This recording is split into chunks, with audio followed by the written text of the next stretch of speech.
Guys, I have got to get this recording right. The sun is starting to set behind me. But I've been thinking about for a couple weeks now. One, sorry for not posting a tutorial video more recently. I've been thinking about this date time thing for a while, and then there's been a couple other things going on. But I'm here now. And today, in today's tutorial video, I'm going to share with you guys how you can gracefully handle date time and daylight savings in your visualizations in Domo. And to kick off the show, I'm going to show you two different ways of handling the problem.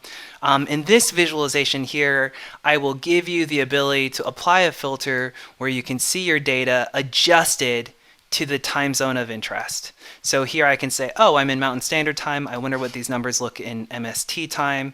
Alternatively, what do these numbers look like when adjusted to EST, or Eastern Standard Time?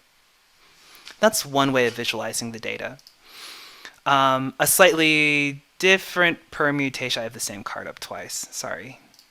Bad demo already. But I'm not recording again, so you got to bear with me.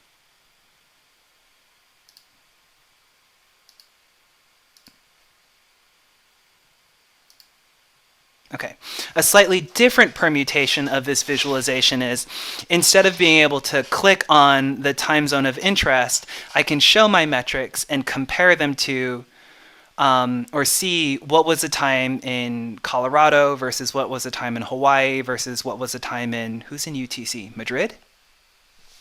I don't know. So that's the goal, is to have that kind of flexibility in my visualizations without over-engineering data flows or beast modes. Take a look at this beast mode here. My offset beast mode is just add the number of hours offset we are from UTC, so 5, 6, 10, depending on daylight savings, times 60 minutes times 60 seconds. So add that many seconds to the transaction time, and that's my offset. One beast mode. No case statement, no ifs, no weird crazy logic, just something super basic, super easy. And same in this ETL here. What I've done is I've added the time zone offset for, I was going to say Arkansas. I hope that's Alaska. It'd be embarrassing if that's not. Alaska, Eastern Standard, Honolulu, and so on. I can just add them as columns. And then the math becomes use H&L, or swap in MST, or swap in AK. Cool. So that's the model that we're going to go for. How did we get there? In both cases, we're relying on fusions that will rely on two base tables and then swap out one. So the base table is obviously my transactions. Notice here I have one column for transaction time, and I do not have any other time columns. Now I've seen in the dojo, and I've seen a couple consultants, they're like, yeah, if you want to do adjustments for different time zones, just add them as columns in your data set. I strongly advise against it. Strongly. Strongly, strongly. The reason why I advise against it is, look at this. This data set is 1 million rows. Now that's a relatively small data set by Domo standards. But imagine that this was a 500 million row data set. And you say, okay, I've added transaction time CST, transaction time MST, transaction time H&L. But what happens when you have to add a transaction, sorry, you need to add consideration for, oh God, I'm looking for a time zone that's not any of them ones I just mentioned. British Standard Time. What if you want to add a time zone for BST because you opened a location in London? Now you have to reprocess 500 million rows and add that ETL. Or worse, what if you have 5, 20, 30 data sets in Domo that you need to visualize that have this transaction time adjustment requirement? Do you really want to set up the same ETL 20 times for different data sets? No, I'm lazy. Please, let me be lazy. Be lazy. I'm asking you, be lazy. So to solve this problem, we're going to leave transaction time as it is, and then we're going to take advantage of what I'll call system tables or dimension tables. So in my in my fusions, I have a date dimension. The date dimension will have one row for every day since the dawn of time. And it will have attributes of the day, like what year is it, or what month is it, or is it subject to daylight savings or not, yes or no. In my time zone table, and I do have two different permutations of the time zone table, I will have one row for each time zone, and I will answer what was the offset in hours. That's one way of approaching it, and that will look like this. For each time zone, what was the offset in hours? Oh, look at that. Honolulu does not celebrate daylight savings. Must be because the weather is so good. Yeah, so this is one way of modeling time zone, or I can do it such that I collapse the data and have one row for is daylight savings or not, and then if it is daylight savings, then what is the offset? And if it's not daylight savings, what is the offset? In either case, adding another time zone to my consideration, so adding BST, just means processing 6 or 8 rows. That'll happen so fast you can't even blink. Whereas if I have to do that across a 500 million row data set, there's just literally no comparison. Cool. So you're probably wondering, Jay, how did you build this fantastic ETL that gets you here? I always build a date dimension ETL. So this ETL is this MySQL data flow, doesn't use anything fancy. It just has one table that will have a list of numbers between 0 and, in my case, 4,100. So just a list of numbers.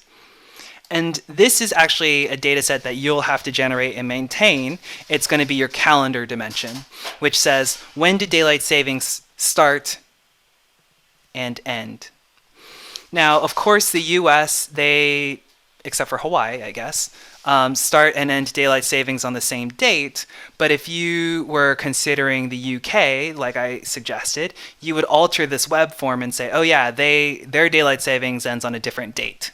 Because I don't think we start the same. The UK doesn't start and end the same time that the US does. That's not the point. Web form, piece of cake. How does this all come together? Don't worry, I'll post the code so that you guys have access to it. But I'll start by generating one row for every single day. How does that work? Remember, my numbers table has a list of numbers. I'll take all of the numbers between 0 and 3,650. And I will add them or subtract them from the current date. So I'll get 10 years going forward, union to 10 years going backwards. That just gives me the date column.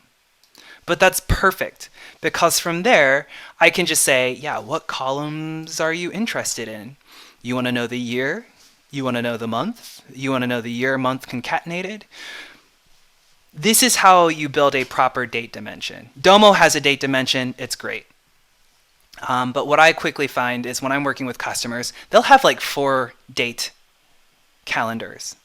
I have a customer who literally has 4 calendars. One calendar is for the calendar year. That makes sense. They also have a financial year that starts in like June. They're in agriculture, so they have a crop calendar that starts in April. I'm making this up at this point. And then they grow crops in California and Minnesota or something, which have obviously different crop calendars. So then they have a 4th calendar for the Minnesota calendar, for the Minnesota crop calendar. The point is when I build a date dimension, I give myself the flexibility to add the columns that business requires. And I can create a beast mode. Jay, what? I can build a case statement that says, is this day of the year subject to daylight savings or not? And I just accomplished that with a left join onto my my web form that I showed earlier. And I'm doing a join on a between clause. Super simple, super easy. The point is, For every single day, I'll tell you, is it subject to daylight savings or not? Did I show off my time zone yet? I don't think so. So my time zone dimension will have one row per time zone, and then what the offset is. And so that will look something like this.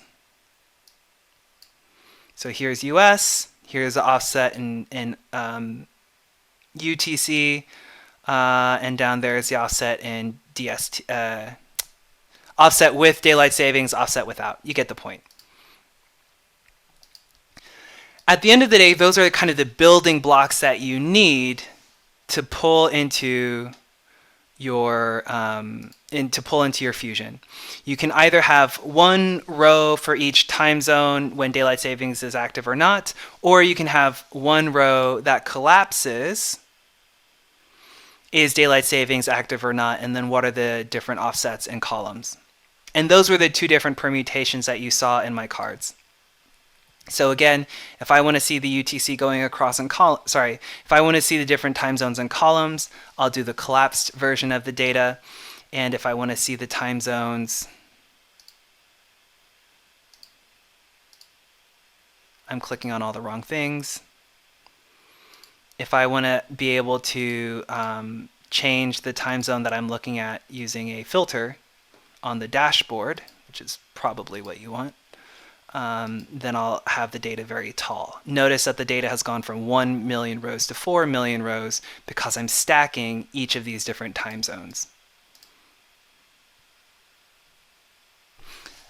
That, in my opinion, is probably the cleanest and most efficient way to handle date time and date time offsets in Domo. My name's Jay Wilson.